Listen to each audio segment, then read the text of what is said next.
Hey guys, welcome back to another episode of You Name It, your story, your episode, you name it. Today we have something really interesting to be sharing with you. We hope you enjoy it. Please let us know your feedback and follow us in all the platforms. Let us know how we're doing, and we're looking forward to hear from you and perhaps be able to tell your story as well. You name it.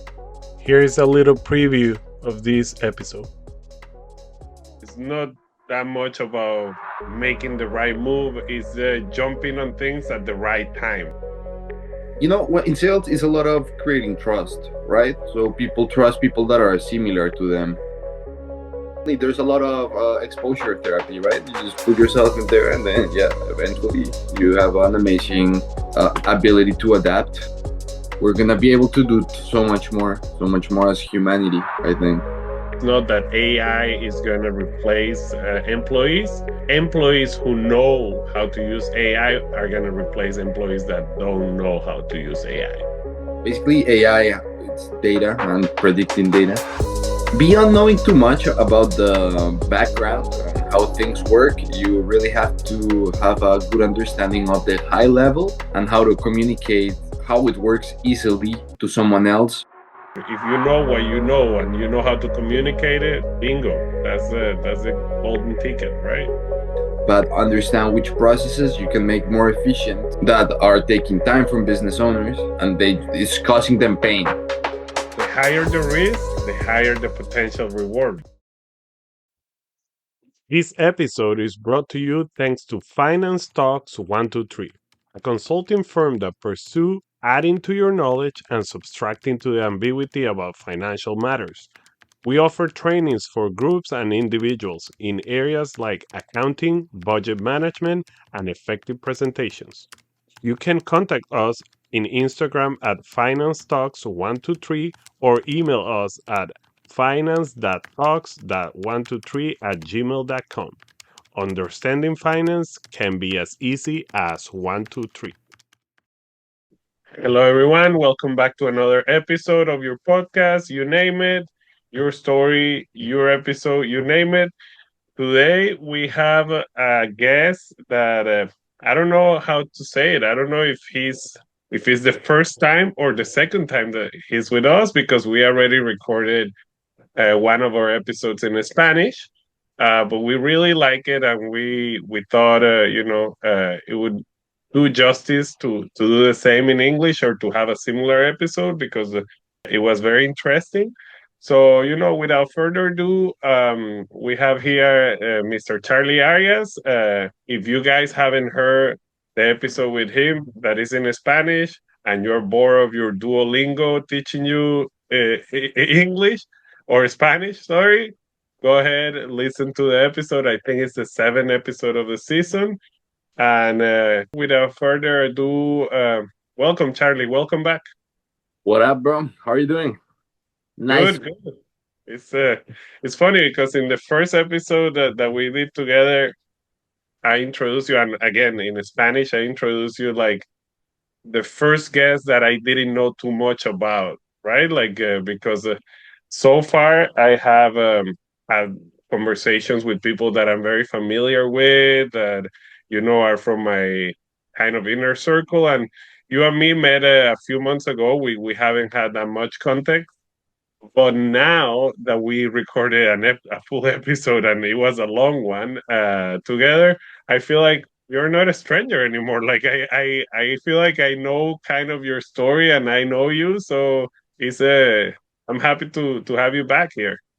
Yeah, for sure, for sure. I shared maybe a little bit too much, but yeah, no, I feel the same, bro. I feel that we have a good connection, and I think a good episode. So what's up? You want to start? Yeah, I wanted to ask you to give me like your elevator speech or your short story of who is Charly Arias or Carlos Arias, aka Charly? Who is Charly? Okay, try. But I think it's crazy because people they say they have two different personalities in different languages. So it might be like even a whole crazy story from another angle, another I point. I think that's a very good point, because especially now recording the podcast, I noticed that, and at work too, right? Like in my office, my direct team, I have a lot of Spanish speakers, but whenever we deal with another team, is fully in English, right? And I think you're right. I think we're not completely the same person in the two languages, so it might be a brand new episode. I don't know. Yeah, possibly, possibly. But yeah, so you asked me a little bit about my story, or Yeah, what's yeah. Who's Carlos? Like people that are listening to this for the first time, like what's your life been like? Like where do you start and how do you get here where you are? well, I would say it's a bit of well, I'm a guy that has always been bold. Trying to be bold. It's one of the main things that I seek to pursue. So with this, that has brought me to different situations in life. I think lately I've been going into the entrepreneurship, into the sales, into the how to actually make money. Yeah. Uh, We're so very good at spending. At the beginning of our life, we're very, very good at spending money, but then we realize that we need to learn how to be good at making it. spending it, it's easy and it's fun. Yeah. Making it can be fun. That's what I heard. It's not been my experience, but can be fun. So yeah, these have brought me into different things. I started doing a lot of digital business since I was young. Not too successful, but just give me like a lot of exposure. Then I started doing sales, hitting those sales, hitting those doors, hitting those phones. It's been really interesting, and now we've been, as a society, we have come to the point that AI is gonna revolutionize the world. So I'm seeking to get into that face first, with no helmet. So I'm using my, well, right now I'm trying to use these new skills that I acquired through the years into a new AI adventure, I would say. Yeah, I think, and now recalling one thing that I remember from our first episode, I think you were the one who said that it's not that much about making the right move, it's jumping on things at the right time. AI is like I wouldn't say at the beginning of its life, but it's definitely in the growing stage right now. So it would be very smart to kind of like, as you said, dive headfirst and try to get as involved as you can, right? Nah, for sure, for sure. Like, this is the best time, Well, I guess every day is the best time, right? But we're in a point where it's good enough that you can actually do something. It's not just starting where you could do really anything. Now you can actually do something, use a lot of leverage by the technology, and just ride the wave, and hopefully make a lot of money in the process. Well, we'll see. Maybe we have a different episode 5 years from now, and we're hosting it in your mansion, and you can pay me some royalties for these ideas bouncing episode. Sure, I would appreciate it. Definitely, you would be already like Joe Rogan. I don't know if I want to be like Joe Rogan, but let's leave it like that, right? Uh, As okay, so for me, I wanted to also ask you, you obviously we are not from Canada, right? Like we came Canada at some point in our lives. You want to tell me a little bit about you? Like, what's your background? Where do you grow up? Why you came to Canada? How do you ended up in Canada? For sure. So I was a punk, when I was a kid. I was just a little punk, and my parents were not really happy having me there. I was wilding a little bit too much. I was like 16, 17, and yeah, a lot of crazy situations I got myself into. So they thought it was better to just stay away from me. Ship you over to another country. Someone else's problem, and then I came here. Yeah, and I became my problem, you know. Then it was not my parents' fault. Um, and yeah, I did some work here and there. I learned a lot about digital business, a lot about web development, and well, just like technical skills, right? A lot of graphic design as well. Then, well, I made a few bad decisions in love, and Okay. I end up with a big debt. You know, like I had like a place. It's a long story though, but we had a place, an apartment. The apartment had was in collections. You know, we didn't pay the rent for over a lot of months. I even forgot about the apartment. They hit me with a $20,000 bill. Like, hey, you gotta pay this from collections. So I realized I need a job, right? Then I started working in sales, and that was basically my journey on why I started sales. The first step. That's that's interesting. And you know what? Like I really I'm starting to collect quotes from this episode already. I like when you say that you know when you came to Canada, it's pretty much like you become your own problem. It's like you're not someone else's problem, and I love that analogy because I mean it's no secret that well for people that listen to the previous episode that we have an age gap, right? Like that I'm much older than you, and in your generation might be different, but I'm gonna tell you my experience. You know, in our countries in Latin America, you're from Colombia, I'm from Venezuela. It's very common to live with your parents until you get married, right? Like at least in my generation, that was really common. Whereas in Canada or the U.S., you know, once you are hitting university or something, like you kind of like are on your own, and that creates a lot of dependence, independency, right? But what I'm getting to is you know I came to Canada when I was like 26, and by that time I thought I was an independent adult because I've been working for many years. Well, you know I've been working for many years, but I was still living at my parents' place. You know, whenever you get into deep troubles, you know that someone is there.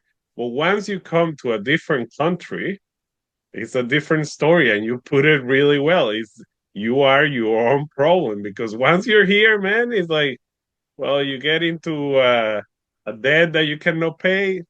You gotta figure it out. You get in a problem with the authorities. You gotta figure it out. Like there is no mommy and daddy to call. So I think that's already like a positive outcome that you can see from immigrating to a new country. For sure, it makes you your own person. But yeah, it was a crazy ride at first, to be honest.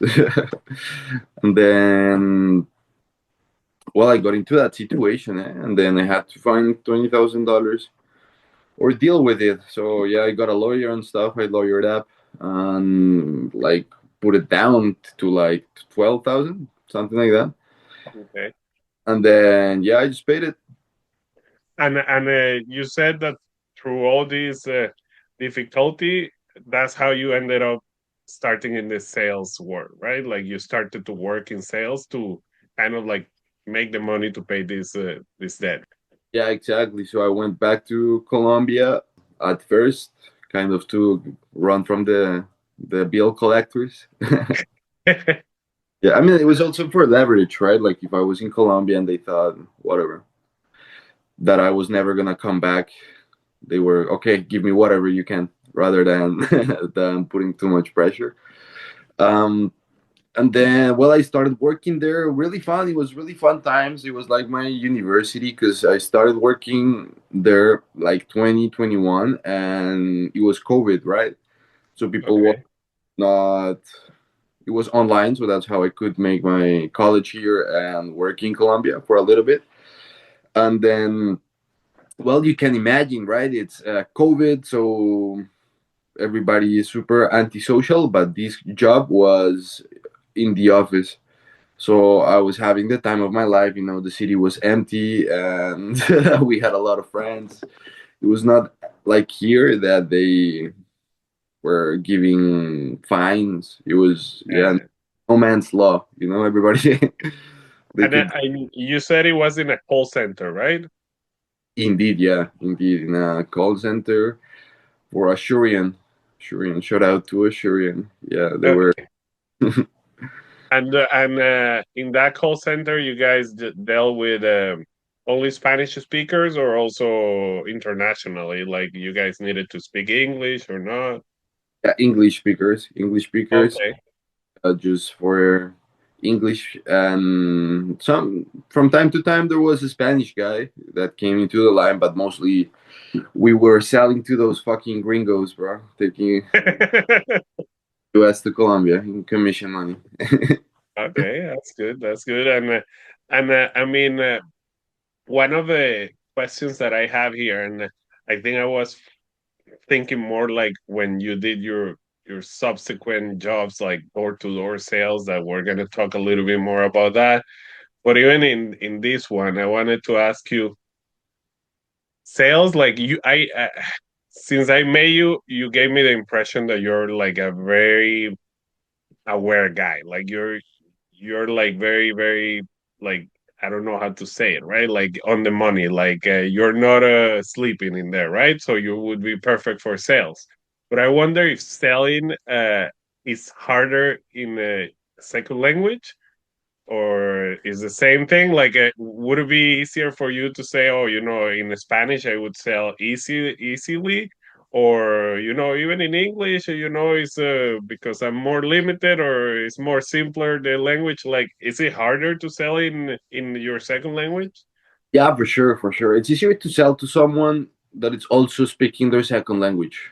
You know, Okay, that yeah. way maybe it's fair game. But definitely, it's harder, way harder, way harder. I think I would sell 10 times more in Spanish. Like, Oh, really? I can just imagine, bro. Like the sauce, I would sauce these people up with. Yeah. Yeah, it's quite harder, quite harder. Yeah, because it's also a lot, and well, you're the expert, but I think it's a lot of also find like those things that are relatable to the client. And if it's in your same language, you have way more things that you guys like share and have in common.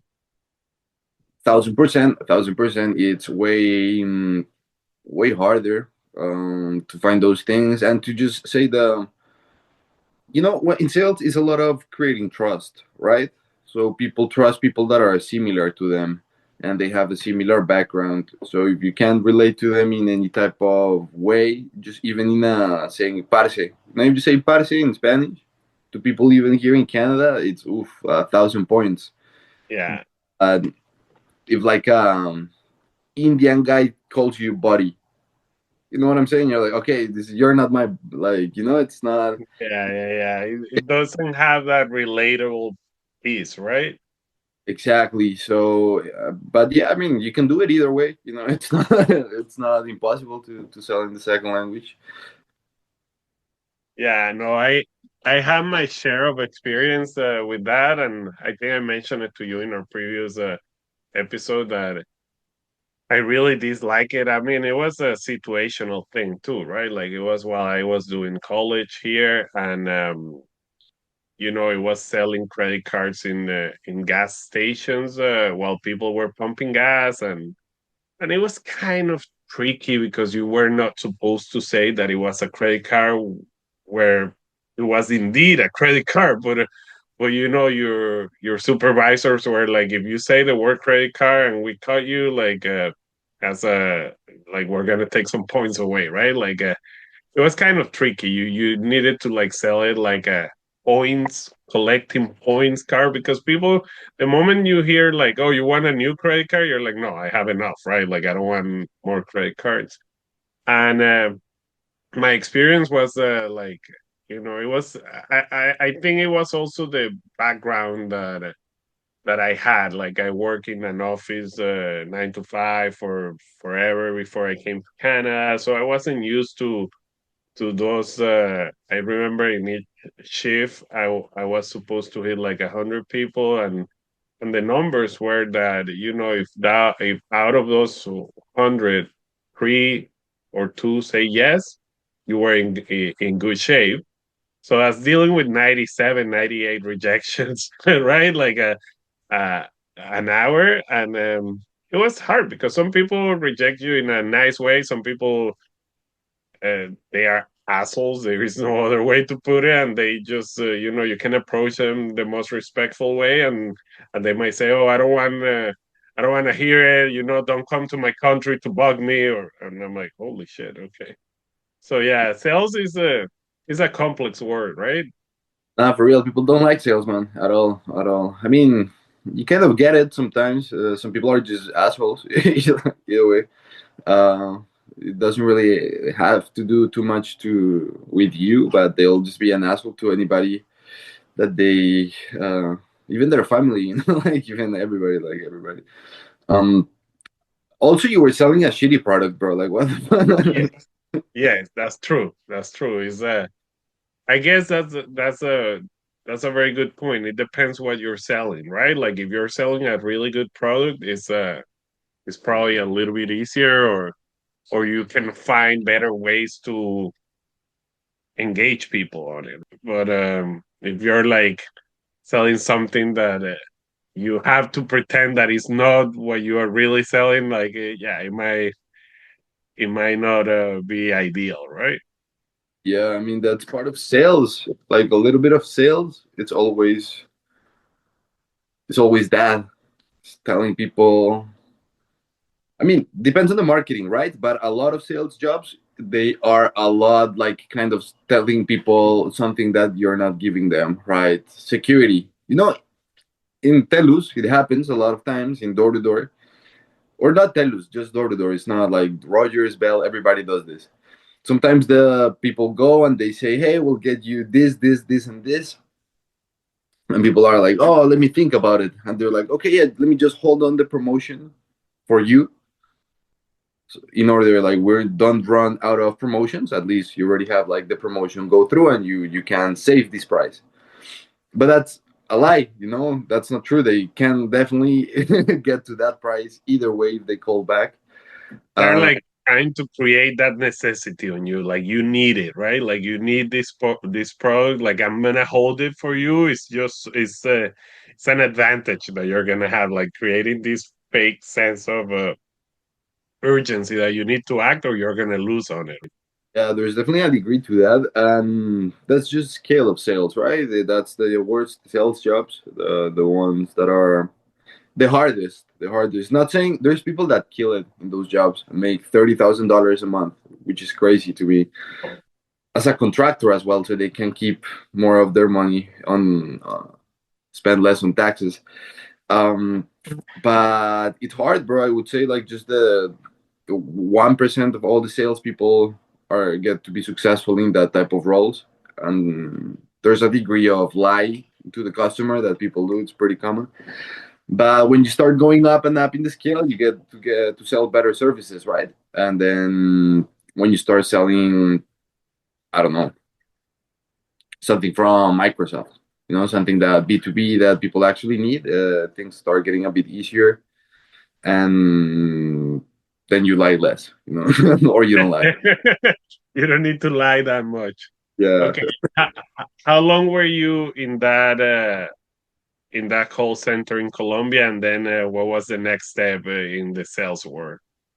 The first, well, I worked there for like 6 months, and then called back to finish my studies here in person.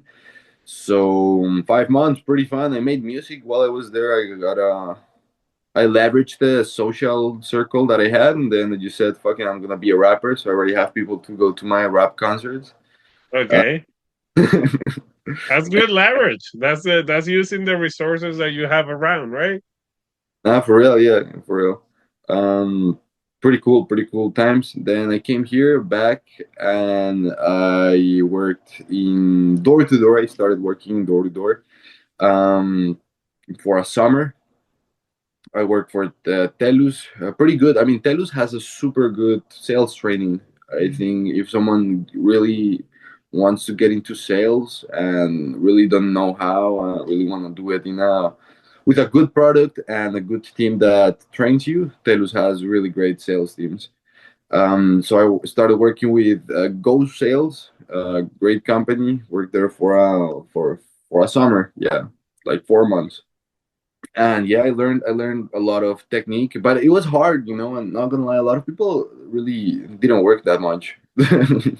What was it? What was it easier, selling through a call center or selling door to door?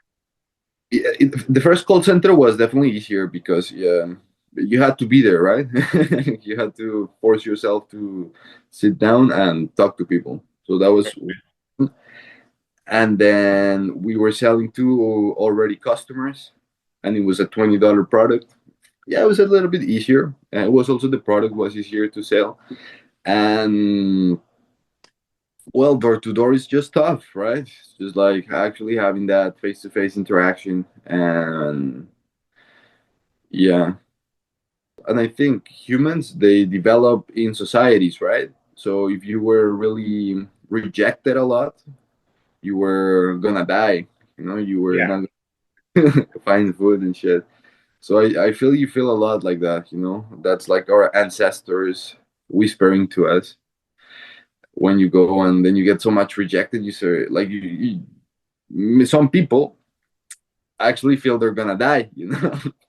That's when you need to develop this thick skin, right? Like because I mean, at the end of the day, if you sit down and think about it, like if 100 people reject you in a day, it's not gonna kill you. It's not gonna do any harm to you.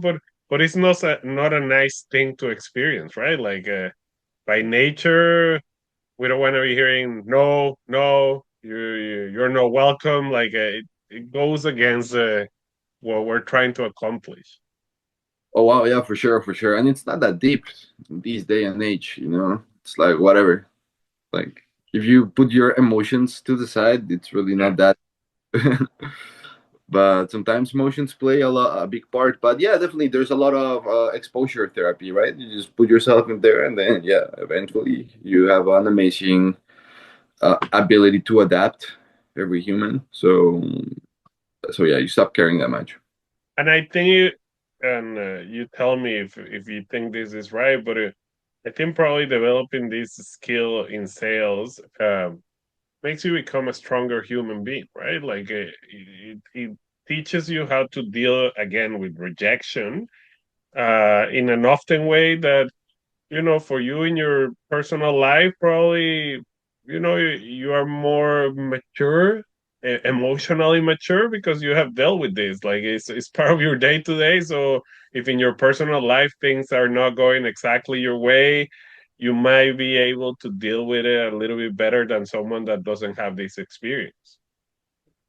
Yeah, I think so. Even when people get too much in their head, that really ends affecting how they take decisions. So yeah, also making good decisions. It's important. These definitely help you to keep calm when pressure, right? Because a lot of time people are rushing you out the phone. Oh yeah, yeah, I already have that. Okay, yeah, yeah, yeah. And it's just the tone, right? Just the tone. Yeah, yeah, yeah. You feel like okay, I'm rushing. You know, I have to hang up. But if you stay calm and just answer with a different tone than them, be like, oh yeah, brother, I really, taking your pauses, like not being rushed. That definitely affects the other people, change their perspective, and then when you put yourself in similar situations where there's a lot of pressure and you have to keep calm, yeah, I've seen it in my life that has worked for my best interest. That's good. That's good. We're already taking some positive things out of the experiences of sale. Um, Okay, so I wanted to close this first part just if in the top of your head, what would be like the worst sales experience that you have had and the best sales experience that you have had? Um, well, I mean, a lot of bad experiences, to be honest. Really hard to think one. I remember a few. I remember once I knocked in someone's door and the guy said, "What do you want?" And I said, "Are you okay?" And the guy said, "Fuck you, get off my property. I'm a cancer patient." Oh So, my. like, he gave me both, he was a dick and I couldn't be mad at him. So I was like, Exactly. yeah, the best sales experience is door to door, for example. I remember I sold to this old lady, and yeah, and she got a better price. She got a better deal. So I actually helped this old lady that couldn't really help herself too much. She said, "Oh, I was scammed once from a door to door guy." So, and it happens when people scam. But I didn't scam her. I actually helped her, so it felt really good to to help an old lady, and on top of that, like, yeah, make her think I was not. Yeah, that's good. That's great. Okay, we're gonna take a short break now, and in the second part of this conversation, we're gonna be talking about the unique world of AI. I'm sure there's gonna be a lot to talk about in there, and maybe we can also mix it AI and sales, and see where we get at. Remember that this segment is presented to you by our good friends in Abuela Latin Food. They offer catering services of the best Latin flavors in Toronto and the GTA. Contact them on Instagram at Abuela Latin Food, or you can email them for quotes at abuelalatinfood@gmail.com, because nobody cooks like grandma. Okay, so we're back with Mr. Charlie here. Now let's talk about AI, artificial intelligence. Tell me, what do you know about AI? How do you come to know these things about AI, and what's your view on AI from today and for the future? That it's crazy. That's what I know about AI. That shit's coming wild. Nah, bro. Like, there's a lot of rapid technology evolving super fast, super fast. Right now, it's expensive as hell, but every day is becoming cheaper and cheaper and cheaper and more available. The ChatGPT has, I mean, OpenAI has really strong tools that can do crazy stuff, more for the technical side of things. But it's gonna take a lot of jobs, like a lot of people that really don't know how to use it are gonna get left behind. And well, brother, yeah, it's coming for us. It's coming for us, and it's a huge opportunity, though. It's a huge opportunity. Easier than ever. Things at the end of the day, things are gonna be easier than ever before. Processes. We're gonna be able to do so much more as humanity. I think. As That's a good segue for what I wanted to ask you. If you think that AI is gonna make the world better or worse, well, because you could go either way. Like, there are many possibilities. So, is it here to help us as humanity, or is here to make our life a little bit more challenging? I think both. Like overall, I think it's gonna be a good thing, but overall means there's a bad side of it, right? And yeah, I can't even think about what are the bad consequences. Obviously, the job loss, purpose, but there's definitely things that we can't really see right now that are gonna come with AI, um, because it's gonna be so much different from what we know that it's really hard to imagine, right? You imagine things based on your experience and whatnot, things that you've seen before, and it's hard to predict with a whole new variable what's really gonna happen. But overall, yeah, I mean, seems exciting, seems exciting, and a lot of good things. A lot of health is gonna improve a lot. So a lot of diseases are gonna go away. A lot of cancer. It's gonna seem like, oh, just a cancer. Yeah, that's just take this pill, and Yeah. you'll. Um, so yeah, it's definitely a lot of different things that are gonna happen at the same time, and hopefully something good comes out of it for us. Hopefully we we take advantage of it at the right time. Um, For me, in my day job, I don't know if I keep on repeating this to myself to try to control anxiety about AI, but I believe it as of how much AI has developed so far. I think, and we mentioned it in the episode before, that it's not at this point in time. It's not that AI is going to replace employees. Employees who know how to use AI are going to replace employees that don't know how to use AI. I think that's what's about to happen in the immediate future. I mean, I don't know if in 5, 10 years from now that's still the statement. Maybe in 5, 10 years from now, if it's way more advanced and we have way more experience, it's like, yeah, AI is going to replace employees, period. Right. But right now, I agree with you. I think we got to jump on it because it's a new thing.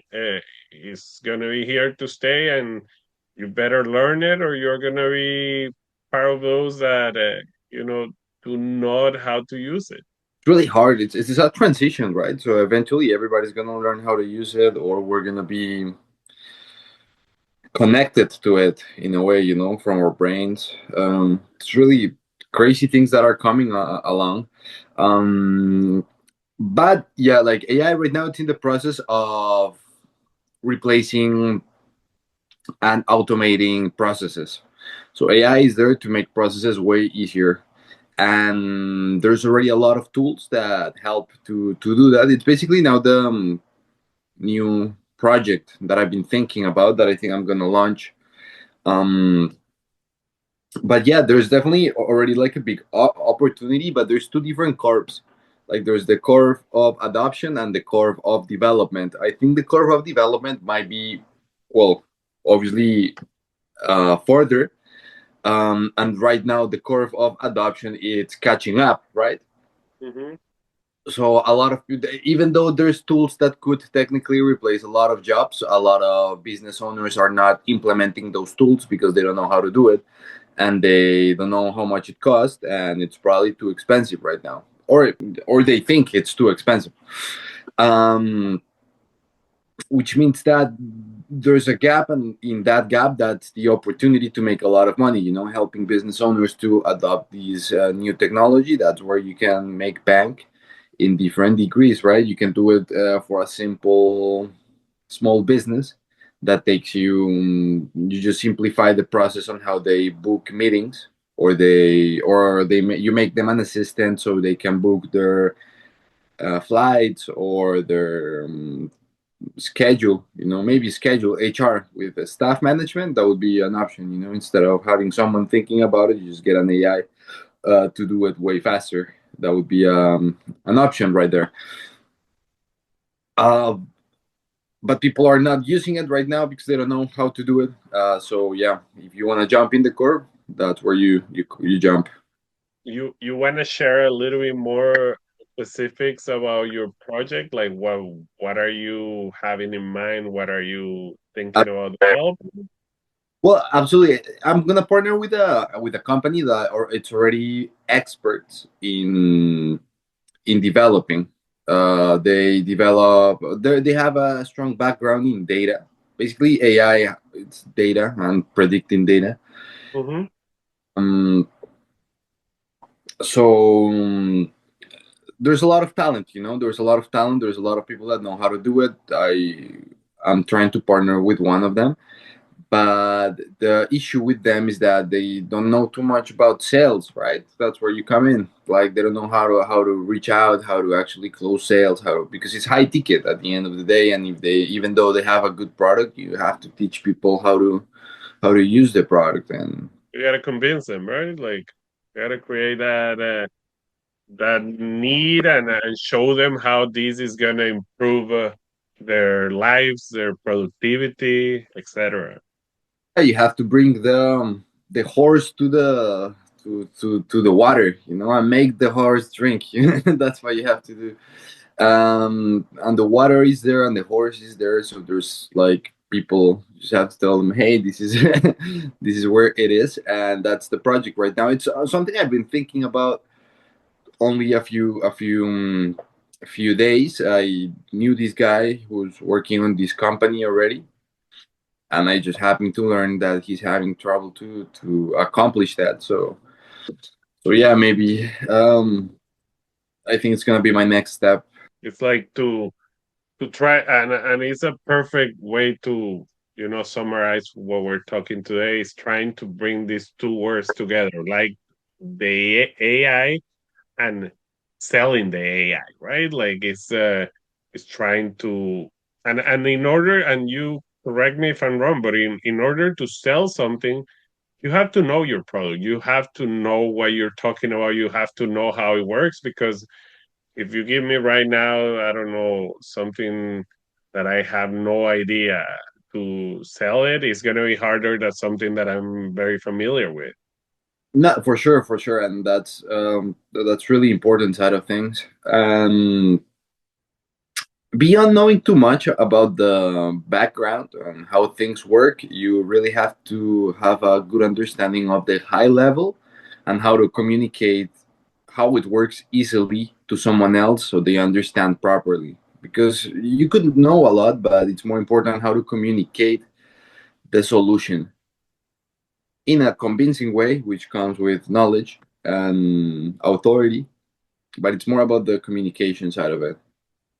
That's a very, very good point, because in a lot of occasions, we meet people or we know people that they know a lot of what they know, but they don't know how to communicate it, right? Like, so if you don't know how to communicate it, you might as well don't know anything, because it's it's useless, right? Like, it's probably useful for you in your brain, but if you don't know how to communicate properly to make it understandable for other people, that's something that I always try to take in my professional life and even in my personal life. I like to try to dummy down things for people. I'm not saying people are dummies, but when someone explains something to me that I have no idea or I have limited knowledge about it, I appreciate if you try to put it in a way that I'm gonna understand it, right? Like, yeah, if you want to come here and talk like you have a PhD and talk with all these fancy words, yeah, probably nothing is gonna sync with me or with your potential client. But if you know what you know and you know how to communicate it, bingo, that's a golden ticket, right? Sure. It's also important to know what they need. That's the really important, because a lot of people don't buy when you solve their problem, but a lot of people buy when you show you understand their problem. Mm. Oh, that's where they actually want to buy it from you. A lot of people don't even. I mean, it happens a lot of times. You have a product, and people need the product, and then you call them, and people be like, "Nah, I don't need that, bro. I'm good." You're like, "Why the fuck?" Like, what do you mean you don't need it? Like, you need it. It's like, for example, with health insurance, that type of stuff, or life insurance, and people that just got a mortgage and they have no insurance whatsoever. Like, if they die, their spouse is gonna lose everything, and they just live their life like that because they think nothing's gonna happen. So it's not really like having something people need. It's actually making them understand you feel their pain. They need it. Yeah, like you are Showing them. like their pain, and it's not easy. Um, but AI can help. AI can help. Uh, I would say the big opportunity here it's also not only understanding the fact that you have to sell things or AI as a service, but understand which processes you can make more efficient that are taking time from business owners and they it's causing them pain. And if you know how to solve that pain with the AI, it's here, bro. Like that's where the money, big banks, gonna be made. Obviously, you sell to people that have money, right? Yeah. Yeah. So right now, for example, construction is fucked. Like construction, like development. Yeah, people in Canada really like not investing that much in construction. I've seen. But I don't know accounting. I've thought accounting. Yeah, accounting. Mm. Accounts payable. How do account payables work? I just heard someone tell me about it. Well, accounts payable basically is and for context, for extra context, I'm an accountant, right? Like, and I have worked in finance for over 20 years. So accounts payable is something that definitely can be automatized. Is a pain because it's after you acquire a product or a service, you have to process the payment of that account, right? And in many cases, especially in big corporations, there is a void in that process because not necessarily the beneficiary of that service is the one in charge of paying, right? Like if you are the department of in charge of risk in a company, maybe you hire a firm that is going to carry on a service for you to help you assess the risk, but you are not in accounting to pay that account, right? So it gets lost sometimes. It can be delayed.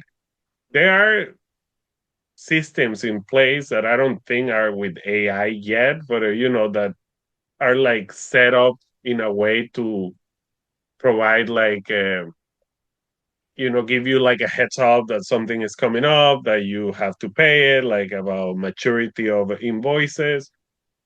But other than that, like you're still very reliable in someone doing that job, right? Like the data entry person put in that the due date is April 24th.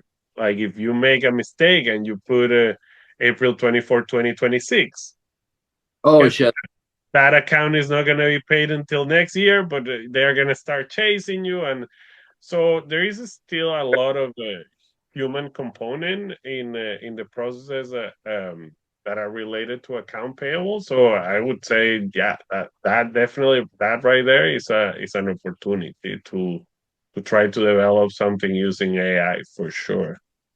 Damn. Yeah. Give me a good idea. I'm still in the process of learning what's the good process to automate. So fuck, bro. I might give you more royalties even. Well, there you go. Next time we talk, I'm gonna be like, yeah, thanks to Charlie, he just sent me a check for 100 million, just 2% of what he did last year. So, but no, I mean, I'm sure there's gonna be opportunities, and I'm sure that people like you that are like very business orientated or very solution driven are gonna be able to bank on this because this is this is what it's about, right? Like if we're having these tools to try to make our lives easier, we need this merger, this person that is gonna connect the nerds with the normal people, right? Because probably the nerds that develop all these are extremely smarter, but they don't know how to sell. They don't know how to communicate. They don't know how to dummy things down. So again, it's your metaphor of bringing the horse to the water, right? Like that's where someone with an understanding of AI and an understanding of business needs come in the middle and put this together. So I think it's a great opportunity, and I'm sure you're gonna do great. Nah, for sure, for sure. But you know what? Like, I mean, since you were talking about this, like, let me ask you your perspective, since you have a bit more career than I have, so you've seen more things happening, a bit more experience. So, I mean, like I was definitely just gonna go hard on this one, on say like fuck my job. I was gonna I'm planning on quitting my job, and go all in on this. I have a few months of like cash, so I can live without making income. Um, I was also maybe thinking about getting a part timer. You know, I could get a part timer, at least not to like yeah a To have risk. a little cushion in there, right? Put a bit of risk control. Yeah, yeah. But not yet. Just go all in on this shit because, like, I mean, I don't know. Maybe if you try to take the safe route, save a bit more money, make a bit more of a career, it might be too late then. Well, that's the thing about the relationship between risk and reward, right? Like the higher the risk, the higher the potential reward. But you gotta have that risk appetite, right? Like which is not easy. And I tell you by experience, like being an employee depending of a big corporation for over 20 years, for over 2 decades, because and it's not that I haven't had business ideas. It's not that I haven't had the itch to jump face first and try to do it. But you kind of weigh the risk and you say, well, okay, am I willing to be okay with going all in? If I go all in, I probably have higher chances to make it big as of if I just try to do it on the side, keep my steady income. So it's a tough situation, man. But the stories that you hear about successful entrepreneurs and stuff, Never they like, go all in. They go all in, right? Like they go big or go home. So you know, it's something to definitely consider. there's a book I've been reading recently. It's called The One Thing, and it says it's not like you need more discipline to become successful, in the sense that you could do your own job, your personal job, and then have a lot of discipline to also put into this other venture. It's more that you just need to put the discipline that you have into the right things, in the thing that's gonna yield you the highest result. Um, so in that token, maybe it's like, okay, we just have a good 10 hours every day, where we can actually do some job, some work done. But I mean, then you choose what to do with those 10 hours, right? Then maybe after that, maybe it's not even gonna be useful at all. So just to Yeah, put it's about allocating time, right? Like at the end of the day, time is the most amazing commodity that we have in the world, and you gotta be wise how you allocate your time. attention, like your time. You could spend a lot of time doing dumb things if you don't put the attention into the right thing. Yeah, no, I mean, but even if you wanna shift your attention to the right thing, that's gonna involve time, right? Like whatever, like each day has 24 hours.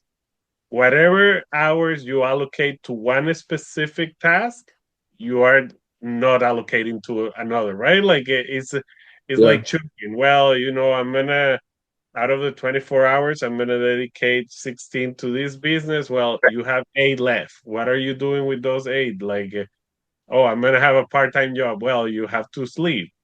You have to dedicate time to your loved ones. You have to dedicate time to yourself, to your mind, to your body, to so the allocation of time, that there you go. That's another app that could be developed because I think in modern day a lot of people have problems with that allocating time. I can tell you by experience. I'm a dad.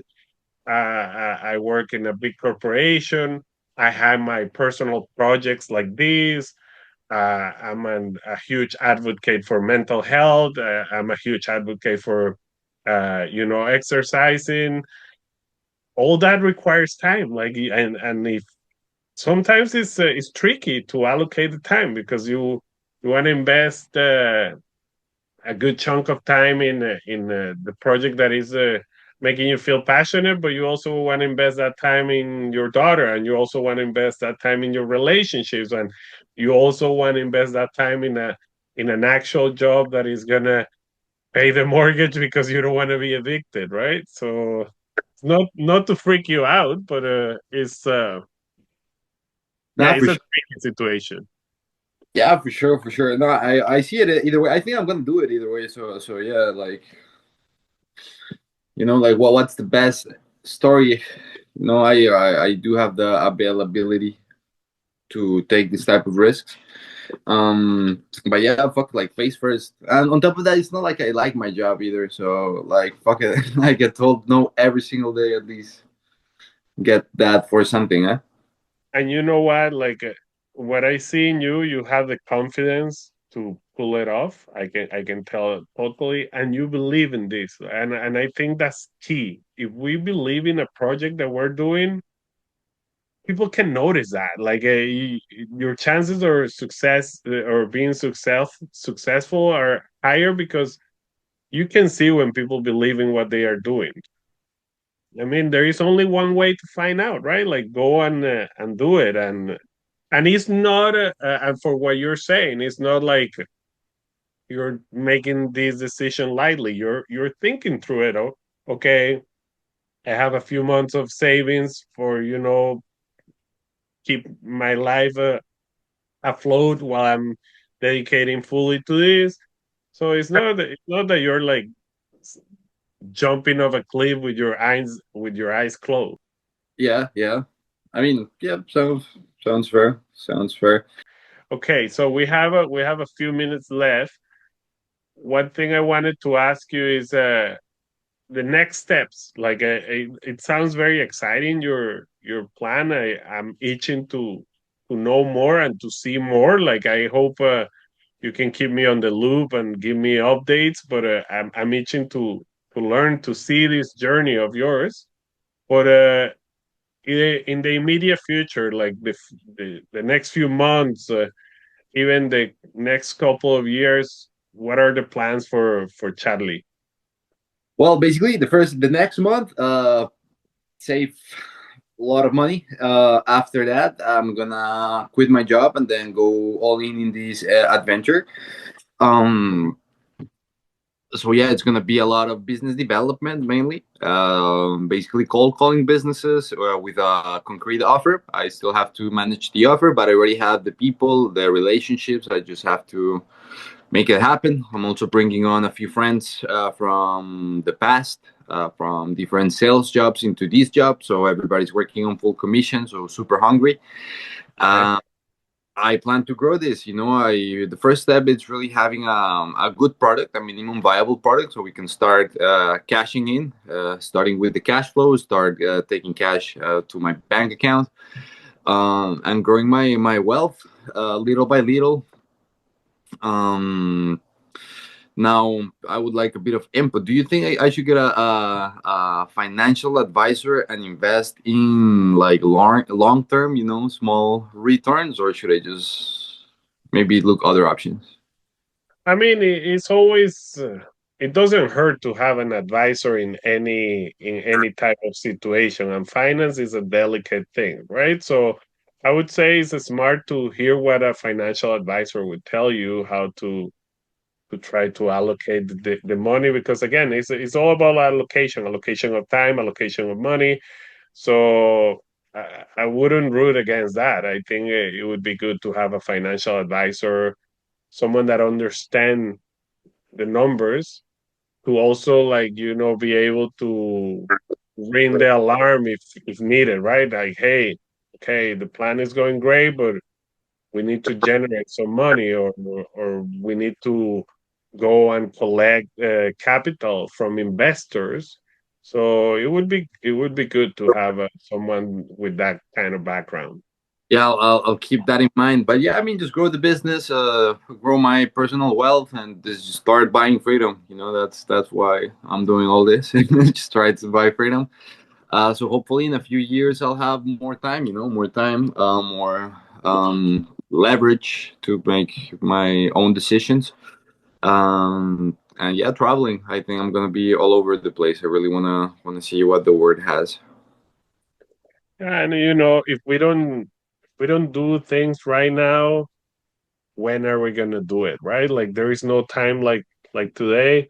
We don't know where we're gonna be standing tomorrow. So I I'm happy for you because I think it's good to see someone so passionate to pursue their dreams. And when you do things with passion, and when you ask yourself, why am I doing this, and it's the right answer, is it because you want to make things better, because you want freedom, because you believe in this project, I think you're gonna be good.